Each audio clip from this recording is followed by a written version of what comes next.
Guys, it's Wednesday night. You know what that means. It's another edition of the American Ninja Warrior After Show right here on AfterBuzz TV, and we have got one of the deadliest courses in a very long time in Kansas City, so stick around. You're tuning into the destination for TV superfan discussion, AfterBuzz TV. And now, let the buzz begin. This could be my dance You move. get so excited. I stretched beforehand, guys. Don't worry. As you should. As you should. See, the show is teaching us fitness and, of course, injuries, as we see. Guys, it's that time again. It's Wednesday night. The time is right. It's another edition of the American Ninja Warrior After Show right here on AfterBuzz TV. My name is Ty Matthews. You guys, it's Ty Matthews. You can find me online at Ty Matthews PMA. Joining me as always, the always effervescent, the effusive. You can find her online at AmyCassandra_TV or her website, AmyCassandra.com. Yeah. There you go, guys. It's Amy Cassandra. Good job, Ty. And you've got a fancy Facebook page now, too. I do. It's been there for a while. I just feel I've neglected it, so I felt bad. So you have to water it and give it light and stuff. It is there. Facebook.com/AmyCassandra TV. There you go. And of course, on the ones and twos, you can find them online at Mark B. Donica, because it's Mark B. Donica. But it's weird. My favorite number is 3. Isn't that nutty? You know what it is? Hey. Well, I guess 1 + 2 is 3. This And is true. Of course, you're listening to Hoodie Ninja by MC Chris. If you don't have MC Chris in your life, go get some MC Chris in your life. Yes. Oh, boy. Well, guys,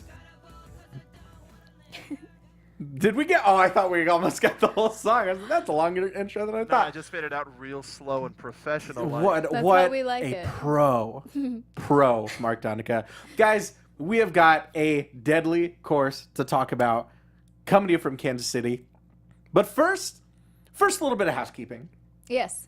because things are changing. Ooh. You know, things are evolving, things are changing, as they always do, as they should. As always, we thank you so much for your support, and we have some exciting news about AfterBuzz as a whole. Do tell. Now, whether you're a new listener or a longtime AfterBuzz fan, you know that we are the world's #1 destination for TV coverage. Well, starting next month, we'll be expanding our content beyond just after shows to bring you a whole slate of brand new content, formats, and guests. Now, don't worry, our after shows are not going anywhere. They're simply evolving. See, most of the shows you love, they only air for a part of the year. American Ninja Warrior, we're only around for a couple more weeks. But during the rest of the year, these shows have news constantly breaking that you want to talk about, we want to talk about, you want to hear about. So as the ESPN of TV talk, we know it's our job to cover that news.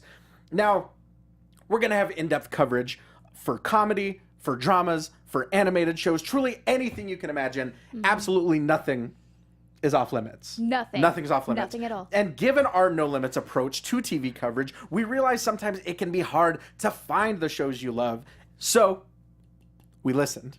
That's what we do. Yeah. We listen. Now we're restructuring the website, we're restructuring the shows and our platforms to make it that much easier to find exactly what it is you're looking for.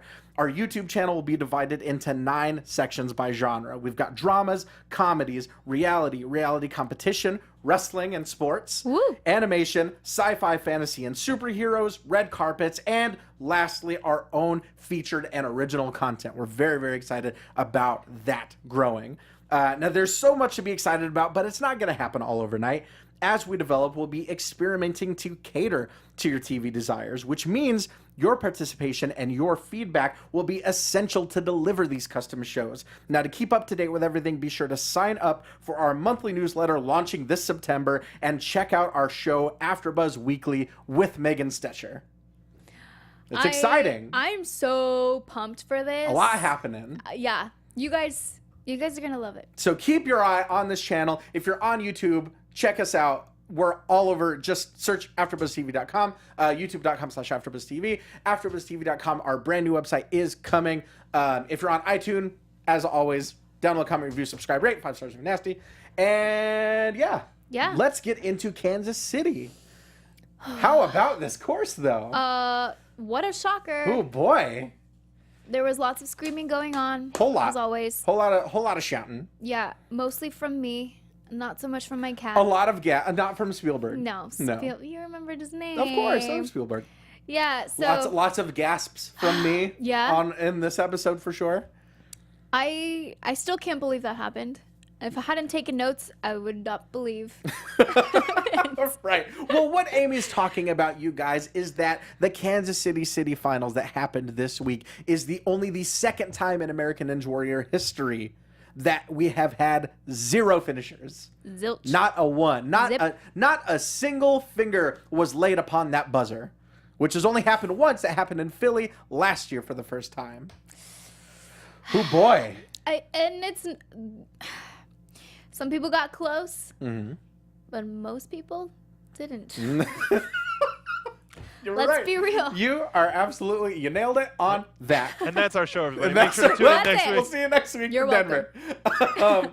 No, so we got to break down this course. Yes. As we always do. We float off with the starting steps. You'll float too. We start. Oh, there you go. Hey. It's coming. It's almost here, Oh, guys. Pennywise. That's my boy. I'm going to the It Haunted House on Saturday. I'm very excited. Oh my gosh. You Very- have to let us know how that goes. Very, very excited. Anyway, we start with the floating steps. Then we move on to the hang glider, where ninjas will have to glide down a pair of handles and wrap their legs around a floating column, making the dismount onto a landing platform. After that is the broken pipes, which did a lot of ninjas in this week. A surprising amount, I would say, given the caliber of ninjas that fell to them. Are you ready for what I'm about to say? I don't know if I am. The broken pipes broke hearts. Well, it's been a good run, guys. I wish I could stick around to see all the new changes in AfterBuzz. I gotta. Well, good night, Oh everybody. my gosh, he actually took off his headphones, guys. You gotta commit. Yeah, that was beautiful. After the broken pipes, we've got Crank It Up, followed by the bar hop, and of course the 14.5-foot warped wall. Then of course the salmon ladder, the floating monkey bars, a brand new obstacle called the Iron Maiden, designed by Ninja veteran Brett Sims, Yes. and then finally the elevator climb, which we didn't see get a whole lot of action in this week's episode. Only 8 people have been able to get up that elevator climb this season. This whole season. And we're almost done with the city finals. We've got one left next week, and then it's on to Vegas. No words to say. I couldn't have put it better how I'm myself, feeling. Amy. We got to talk about the Iron Maiden. This brand new obstacle. It's very, very interesting. What I was so fascinated by, what I enjoyed about it, is that normally I feel like the obstacle that takes place immediately before the elevator climb has some kind of element of momentum to it. You know, it's people can kind of really speed through it and get some momentum for the elevator climb. The Iron Maiden is all about precision. Yes. See, it's got these Mark, do you have some footage of this Iron Maiden I do. for us? Why, thank you so much. What a great coincidence. If you're listening to the iTunes stream, I'm very sorry. This is a visual component. If you'd like, please switch over to the YouTube stream and check out our lovely faces, but check out this footage. This is insane. This is the Iron Maiden. This is awful. One of the coolest things ever. Absolutely ridiculous. And we're watching Mitch Vitapo. Vitapo. Mm-hmm. His last name is a blast to say. But you can see just how much precision goes into this. And see, especially there, he can't pull too hard on that. Right, those sleeves, he's Yeah. got to really get a good grip on those sleeves, fit them over the pegs to make a solid dismount. Which he does right about here. Go, Mitch. Yeah, yeah.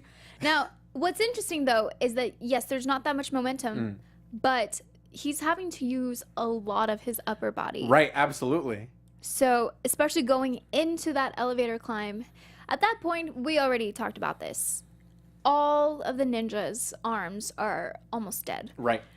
Now you're having to climb up 35 feet in the air in the elevator climb. And here, spoiler alert if you haven't seen this, he gets, 2-3 feet away? God, so close. Spoiler alert! Oh, jeez. That scared me. Oh, I love I you, thought we were Mark. having a fire drill. It's like, hold on, guys. We need to finish the show. Ducking up for everybody. Spoiler alert. Okay. Hold on, my heart is a little bit shaken. Shook up. It's as if we're on Pirates of the Caribbean. Shook Amy up. Thanks. Stop. I'm ready for it now. Incredible. Bring it. But no, like you said, Mitch Vitapo gets heartbreakingly close to the top of the elevator climb. But you just like, you can kind of see it in their face and in their arms when they start when the movements that they're making get smaller and smaller as it goes. You can tell that gassing out is right around the corner. Mark, can our viewers see this fantastic footage? Oh, they can't, Ty. Oh, thank you so much.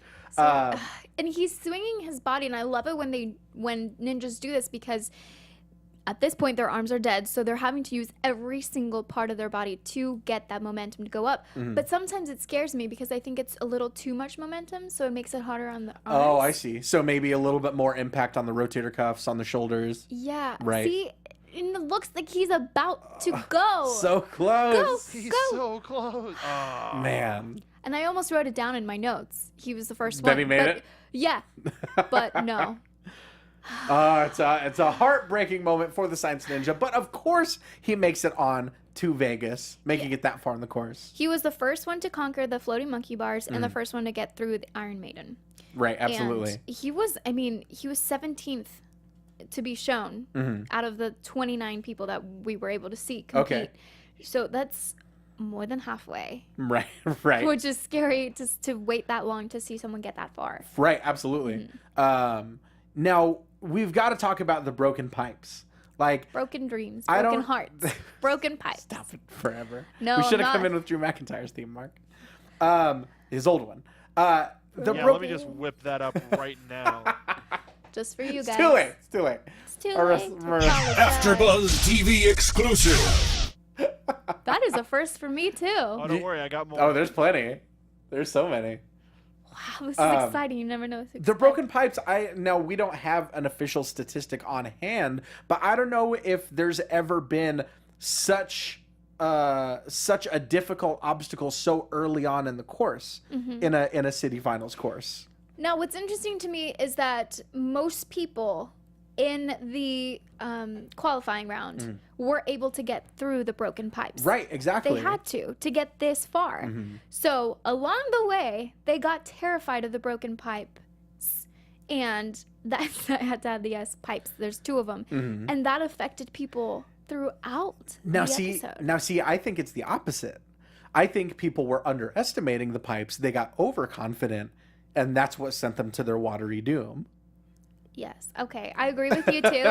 I agree with the second half of what I said. Because with the pipes, this was one of the only obstacles that didn't have an additional challenge to it, with it being the city finals, right? Right. It was the same as in the qualifiers.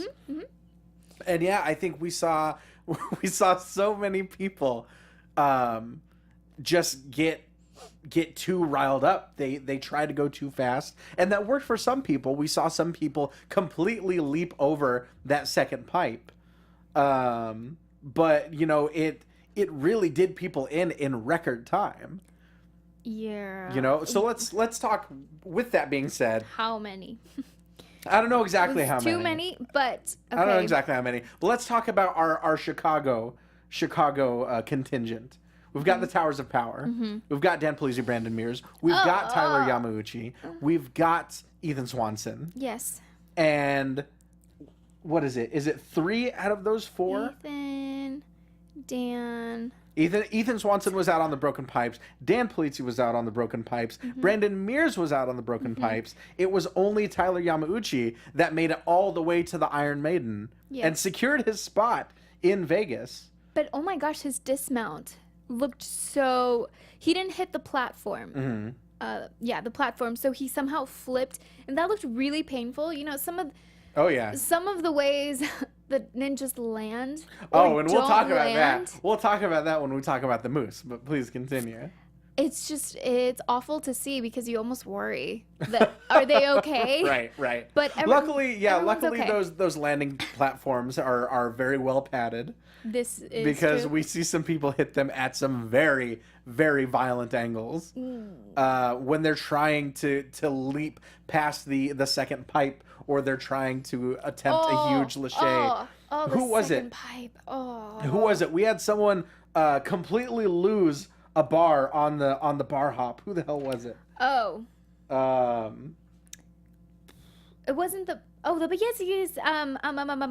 Hold on. Was it Wes Whitlam?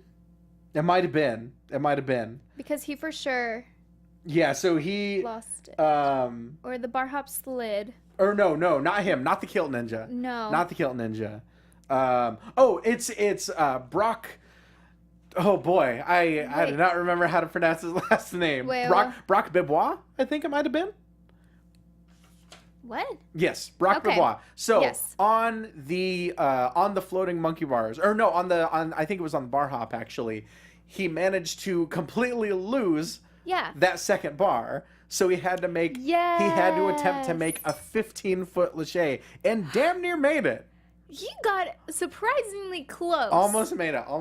Now he is a rookie, so maybe that was part of the reason why he wasn't being super careful with the bar hop.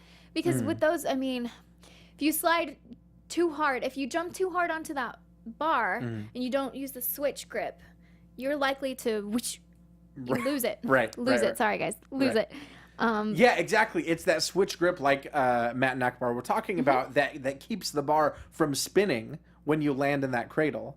You know, if you have just your hands just trained one way, that runs the risk of that bar spinning and just completely peeling your fingers right off of it. Yeah, you losing your grip easily. But it's one of those things, we haven't really seen that situation all that often, completely losing the bar. Like, that's not something I had really seen before. So at that point, it's like, well, I guess he could still make it in theory. You know, although I wonder if another option could have been just holding on to the outer parts of that. I don't think that would be allowed. Well, that's not fair. Of course it is. No, it's not. If you lose the essential equipment, why should you get special rules? Because you can figure it out as long as you get through it. Then why wouldn't everyone just throw the bar? Because it's not that easy to Because get through it. Gripping onto the cradle would be easier. Because But that's not stationary. jumping. Yes. Whatever. I'm on your side, dude. I mean, there are rules for a Brock. reason. Yeah. There are rules. Yes, I get what you're saying. I'm just trying I to don't help think you them. do. I don't think you do. Amy, you know what? We Yes. follow the rules here at AfterBuzz TV.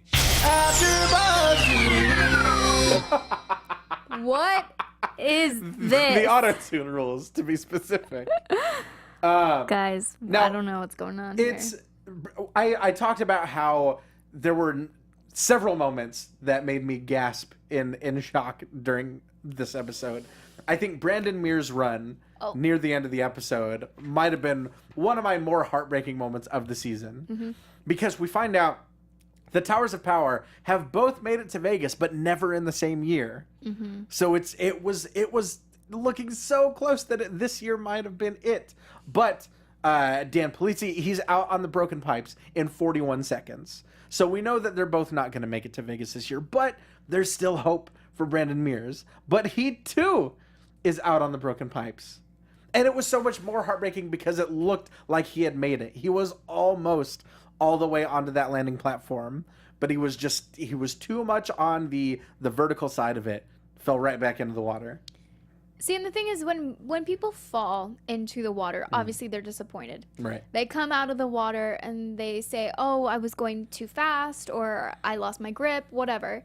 But when he came out of the water, you can tell he was visibly upset. Not unreasonably, but it was different because one of them has always made it. Right. And now that is gone. And it was the fact that it was so early in the course, too. Yes. I think that really killed people. It's like I said, I think people were really underestimating it and just going too fast. People don't account for the difference in location of those pipes. Well, see, okay, so going back to what you said earlier, I do agree with you that they underestimated it at the beginning. But I think after seeing so many ninjas try and go through it, as the episode went on, you could see the ninjas start to get really scared about competing and going through. Right. Assuming what we see is the run right that order. happens.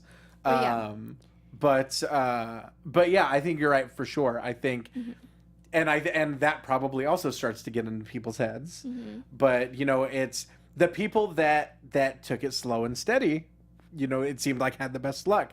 They take that first pipe, they get their balance on that center button, and then they make it past the second one. Well, we did have someone that got past the first pipe.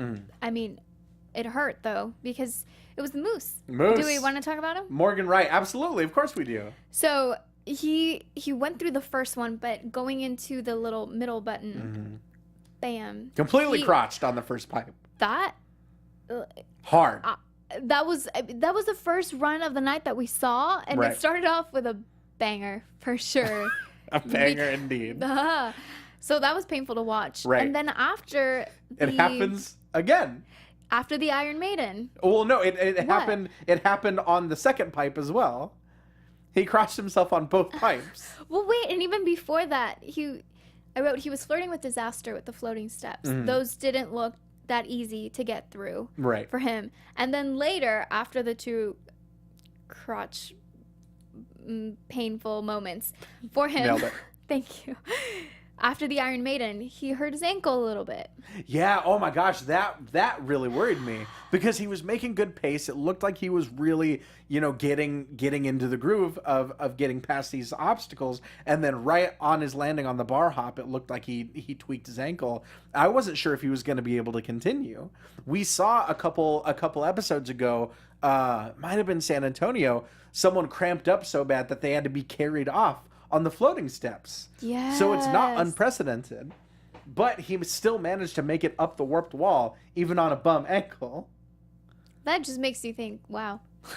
Because that's when you train for so long, you're almost on autopilot. Your body knows what to do. Right. And even though you're in pain, your body tells you, hey, I got this. Right. Let's and this do guy's it. 42 years old, BT Dubs. He's the kind of PE teacher I would have loved to have had Oh, in for elementary sure. school. For sure. Yeah. Absolutely. And the fact that he pays his kids for physical fitness. That is one method I've never heard of before. Right? But it sounds pretty freaking fantastic. Sure, absolutely. And if someone could adopt me now and do that for me, that would be great. I will run. I will do whatever. Will you run a mile for what, $1? Yeah. I would totally I would run a mile for not 50 cents. $1. $1 is my starting. $1 your minimum. Yeah. But that's great. It's the principle of the thing. Exactly. Yes. And what was it? $0.25 for 20 push-ups? Yeah. It's a good system. I would rather run. I'll do the push-ups. I'm not down with running. Yeah. Well, see, we're learning so much about each other Exactly. now. Exactly. AfterBuzz bringing people together. But there you go. Exactly. Now we just need a wacky neighbor to come in. No? I can't hear you guys. Crowd was I think not, they said no. It's a raucous crowd in the studio today. Executive producer Dick Wolf. But he makes it up that warped wall, but he misses that first rung on the salmon ladder, sends him into the water. But it's a good enough time and it's a good enough showing that by the end of the night he has secured a spot in Vegas. So I'm excited to see the moose again. Okay, you wanted to talk about the moose at the beginning. So who are other favorites for you? Other favorites. Let's see here. I mean, not. It was one of my favorite stories, but it was another case of going too fast, too early. But talking about Michael Boyer, 21 years old, is EMT from Fort Wayne, Indiana. Not only that, a member of the Indiana National Guard. But he's making this incredible pace. And, I was getting amped up just watching it.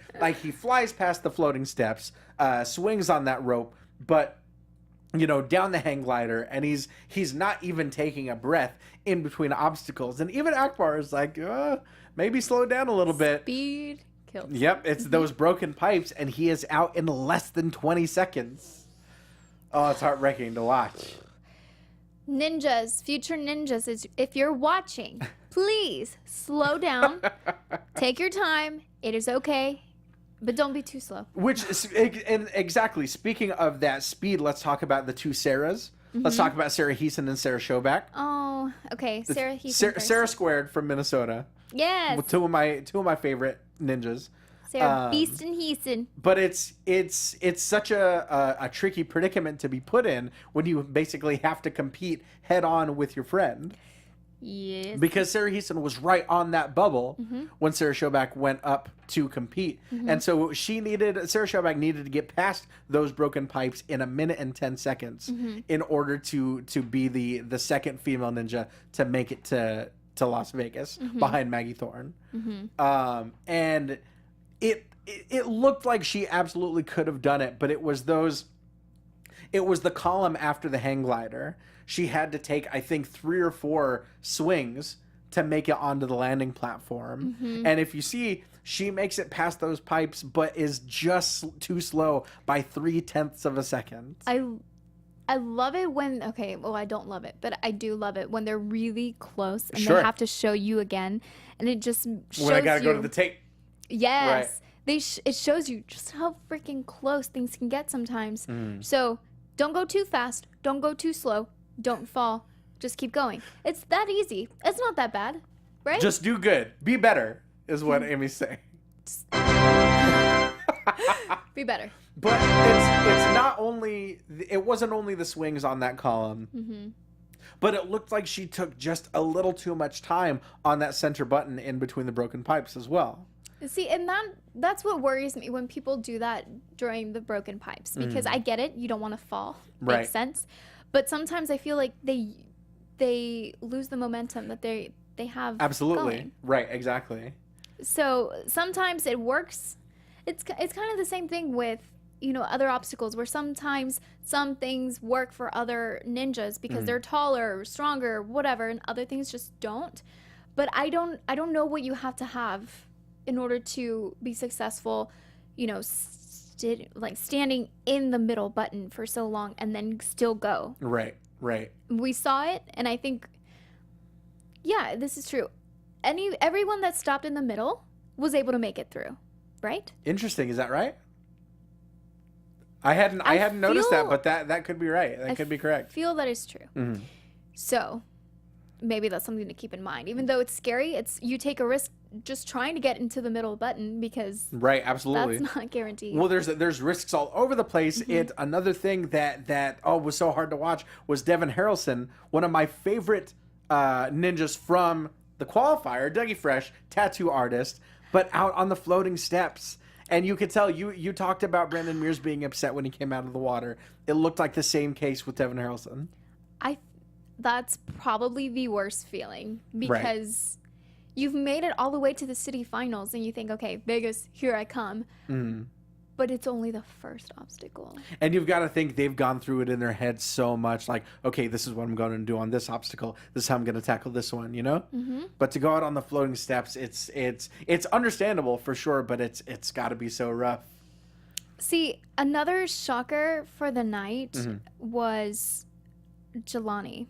Jelani Allen, that's exactly right. I was thinking about that. I mean, he rocked it before. Not that he didn't this time. He went out at the floating monkey bars. Right. But I don't know. I don't know what they did about this obstacle course this time in Kansas City that just made it extremely difficult for everyone.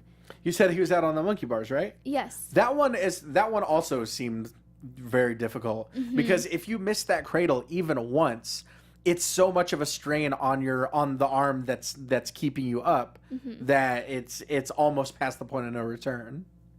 And it's really scary because they're normal monkey bars, but you're having to build them yourself, if that makes sense. Right. Which is way more difficult than it really sounds. And that's a lot of the theme that we're seeing with these new obstacles, with stuff like that, with stuff like the Iron Maiden, some of the other ones that we saw, the Maker Ninja kind of formulating, the ones that Pegasus. aren't Exactly. Do you remember that? There you go. Exactly. That's what I'm thinking of. Yeah. The stuff where you have to, because that one you have to make your own salmon ladder, right? Yes. Right. So many of these obstacles we're seeing, you have to make your own course and then get past the obstacle.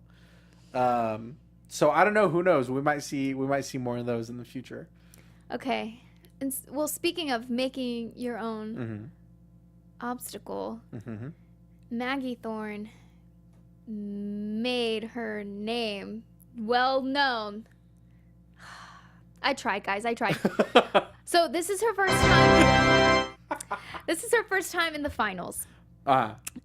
She got through the crank it up. Crank up. Right. Crank it up. Crank it up. Crank it up. She cranked it up.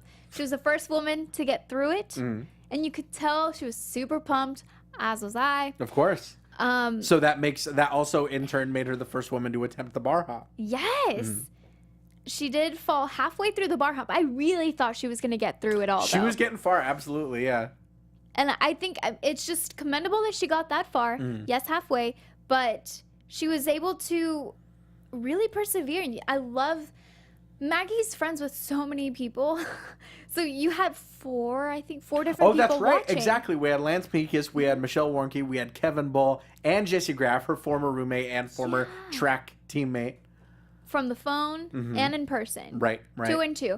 Which, I mean, we're very well aware of how tight-knit this community is. Of course. You see, like, Grant McCartney has become, like, Where's Waldo this season. You see him popping up on every single city, on every course. Yes. And I love that support that people give each other because... And it's also exhausting because people film this at night. So you know very well that people are staying up all night to watch you compete. Right. So if you guys didn't know that, yeah, they filmed this at night. How crazy is that? I sometimes forget because it's dark and I'm thinking, oh, that's interesting. Well, and that's I with? think that's what does a lot of people in is between the cold air and then you know like their hands get too cold and it affects their grip. I never thought of that. Right? This is true. But speaking of grip, we got to talk about the arm wrestling champion. Brad Spine. Brad Spine. From Floyd's Knobs, Indiana. One of my favorite city names of all time. Floyd's Knobs. Go down to Floyd's Knobs. I'm from Floyd's Knobs. Floyd's Knobs. This guy is he has 13 national championships in arm wrestling. With both with arms. both hands, both right and left. He's won championships with both hands. Yeah. His dad he's a second generation arm wrestling champion, which is just a crazy title to begin with. He could rip a phone book in half as a teenager. Could you? Oh God, no. Okay. Absolutely not. Well, I know that I think there might be some sort of trick to it, but God knows I don't know it. See, podcast people, he's packing some guns. So that's why I had to ask. They're there. I'm going to have to try. I'm going to have to get... there's a phone book that's been sitting on my doorstep for the last 3 weeks. It's just... It's meant to happen. Shout out to the phone book. Oh, man. But yeah, so... Point is, we've seen people from so many different backgrounds. We've seen dairy farmers and gymnasts and things like that, but I don't think we've ever seen an arm wrestling champion, so it stands to reason that he would have phenomenal grip strength. Yes. Well, and the upper body strength as well. Well, absolutely. 15.5-inch biceps this guy's bringing to the table. I don't even know. What's a normal size for... A normal size? Yeah, for a bicep. I don't... That's a good question. Do you happen to know yours? No. Okay. That's a very good question. Thank you. I know. What I'm here for. I know that Hulk Hogan had 22-inch pythons, what he called them. Whoa! We're talking about biceps. The python that came to mean something else after the Gawker trial, but okay. Topical. Watch the documentary on Netflix. I don't know. I mean, so maybe they're big. I don't know. Maybe it's like 8 or 9. Maybe. That's a wild guess. That's a task for you guys to do no tonight. Clue. Hit us up. Tell us what your biceps size is and what the average is. Yes. 'Cause we'll probably forget to Google it as soon as the show ends. But at 5'6", 145 pounds, he's compact. But with 15.5-inch bis, he has got a lot of upper body strength that he's bringing to the table. Gets past that bar hop, gets revenge on the bar hop, which sent him packing in qualifying. But then it's the salmon ladder that does him in. The salmon ladder is so tricky. So I didn't... Is it weird to say that I got upset at people getting out on the broken pipes? Because I'm thinking, no, you already did this. Right. Salmon ladder, okay. Right, that makes All a little right. more sense, yeah. Yes. Yeah. It's all right. Speaking of salmon, We got to talk Lance Pekus, Okay. the rancher from Salmon, Idaho. All right. That was real smooth. I like it. Okay. All right. That one was a layup. Now, he's the final runner of the night. And we've seen it in 2 city finals before, that the final runner was the only finisher. We saw it with Daniel Gill in San Antonio. Woo-woo. We saw it with Drew Drechsel in Daytona. Woo woo. But with Lance Pekus, he's bringing his cowboy hat. He's bringing those jeans. But he didn't bring a win. It was those damn monkey bars. And so let me check. The monkey bars are right before the Iron Maiden. And I think once people get to the Iron Maiden, I sound like a pirate now. I feel that it's almost easier because you just have to slow down. Not too much, but it didn't look that difficult. But the floating monkey bars. Sure. It's a whole nother ballgame because there's coordination, there's grip strength, there's making sure that your body's not moving all over the place to make sure that you have enough grip and you know what I mean? Sure. To get through that. But maybe if they would have switched the two. Maybe. One thing we didn't mention before about Mitch Vitapo's run on the Iron Maiden is that he was exclusively going down the right side of each board. Yeah. That was an interesting strategy. I'm not entirely sure. He obviously knows better than we do, but I wasn't sure I saw the benefit of that. And I mean, it helped him. Obviously, he got past it, but it was an interesting strategy for sure. Well, he definitely used science to do that because Science he's getting ninja. his PhD in bioengineering. Right, absolutely. So there's something about that. Well, okay, a little side note. They were talking about his girlfriend and them being together for 6 years and the long distance relationship, and I'm thinking, oh, he's gonna propose, right? Because whenever they do that, I'm thinking that. So then I'm also thinking, oh, he's gonna make it super super far, because then that's when they propose. He did get very very far. Yeah, he did get very far. But no, the point was just they're very far. American Ninja Warrior. And that's it. You just keep us on our toes. He's getting his PhD in bioengineering. She's an aerospace engineer. He's in Kansas. She's in Colorado. They make it work. They're so smart. As Tim Gunn would say, they make it work. I cannot believe you just quoted Tim Gunn. Right? You are so cool. Yes. My girlfriend is a seamstress. That's the only reason I know anything about Project Runway. Or Inception. Who else did we like? Who else did we like here? We talked about Tyler Yamauchi. Tyler a little Yamauchi, bit. Muscle Ball. One of my favorite nicknames ever. He's a Muscle Ball. He's only 5'1". Yes, correct. And so I love it whenever because he trains with the Towers of Power, and so like that's always a great shot of them standing together. Yeah. But yeah, he recently quit his job. He's a stay-at-home dad, and so Kudos to him. Absolutely.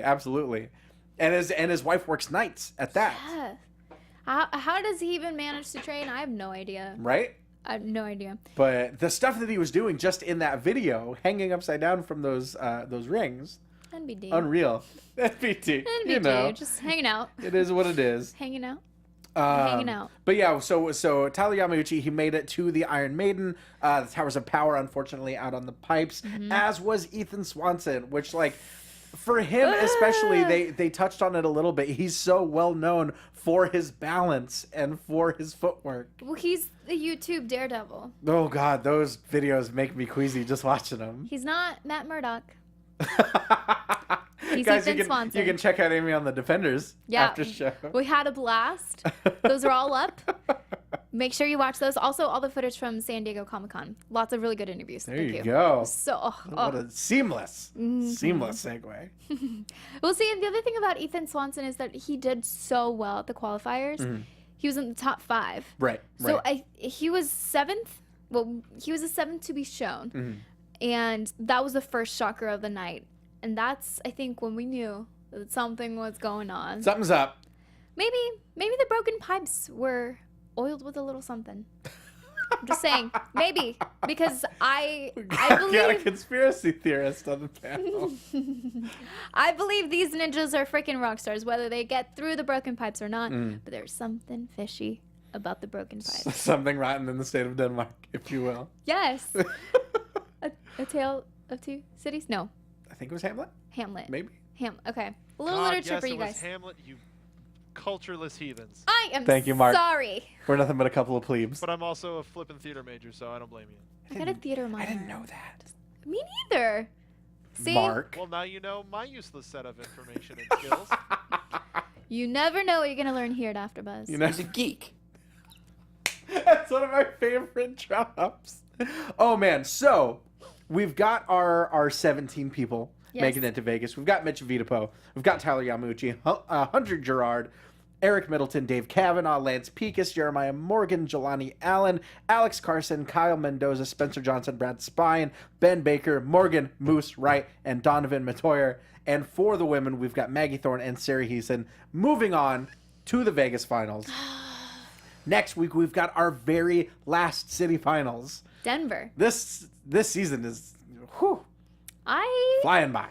I loved the previews we got to see of Vegas, or who's going to Vegas. Oh yeah.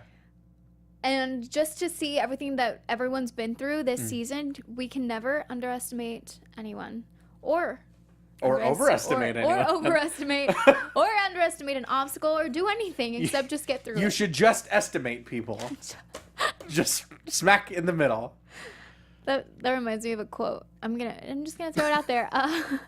In 10 Things I Hate About You, Gabrielle Union's character, she's talking about being overwhelmed and underwhelmed, and she asked, "Can you ever just be whelmed?" That's a good one. You're welcome, It's a good guys. movie. Yeah. Oh boy. Well, guys, that's our show. That's the Kansas City finals. We have got one set of city finals left. We've got Denver next week, and then it's on to Sin City. It's on to Las Vegas for the finals. Right? Raise the roof. Right? Pretty exciting. Pretty Yeah. exciting. I'm But guys, pumped. as always, remember to look out for our website for all those changes I talked about at the top of the show. Remember to watch AfterBuzz Weekly with Megan Stetcher. You'll get all the information you need. Remember, if you're on YouTube, leave us a comment, leave us a thumbs up. If you're on iTunes, as always, download, comment, review, subscribe, rate. 5 stars if you're nasty. But for now, Mark, hit us with that sweet, sweet outro music. And Amy Cassandra, tell them where they can find you. You guys can find me on Twitter and Instagram at AmyCassandra_TV and AmyCassandra.com. And I just started a new panel. I'm so excited. I am now part of the box office breakdown panel. Oh, so Sunday exciting. nights. Yes, it's on Popcorn Talk, so just hop over to our little sister station in a way and join us there. Lots of stuff to talk about, lots of really fun movies. Carrie Lane and Frank Moran are two of my absolute favorite humans on the planet. They're the best. Definitely. Yes. Go check out our Houdini and Doyle after shows for Blast from the Past. Me, Carrie, and Frank. It's good stuff. Ooh. Yeah, it's good stuff. It's good stuff. Mark Donica, where can they find you? You can find me, Mark Donica, at Mark B. Donica. Also, make sure if you're a wrestling fan, check out all of our wrestling programming. Ty is on our Lucha Underground After Show on Thursdays. And we've just stay tuned. There's a lot of great stuff happening here at AfterBuzz, Popcorn Talk, and BHL. Thank you, Ty. Back to you. So exciting. Guys, you can find me online at Ty Matthews PMA. Find me on Twitter. Find me on Instagram. Find me on the PlayStation Network. Let's play some Overwatch together. Competitive Lucio Ball. It's only around for a couple more days. Check me out on the Lucha Underground After Show, as Mark said, tomorrow night, 10 p.m. We're doubling it up, both this week's episode and last week's episode. what? Doubling it up, double stuff. Dublin like we're in Ireland. Exactly. There you That's go. really oh boy. fantastic. And of course, check me out on Championship Wrestling from Hollywood. Check out those local listings. But guys, until next week, peace. From executive producers Maria Menounos, Kevin Undergaro, Phil Svitek, and the entire AfterBuzz TV staff, we would like to thank you for listening to the AfterBuzz TV network. To watch or listen to other after shows and post comments or questions, be sure to visit AfterBuzzTV.com. I'm Sir Richard Wentworth, and this has been a presentation of AfterBuzz TV. Buzz See you later. The views expressed herein are those of the hosts only and do not necessarily reflect the views of AfterBuzz TV or its owners or principals.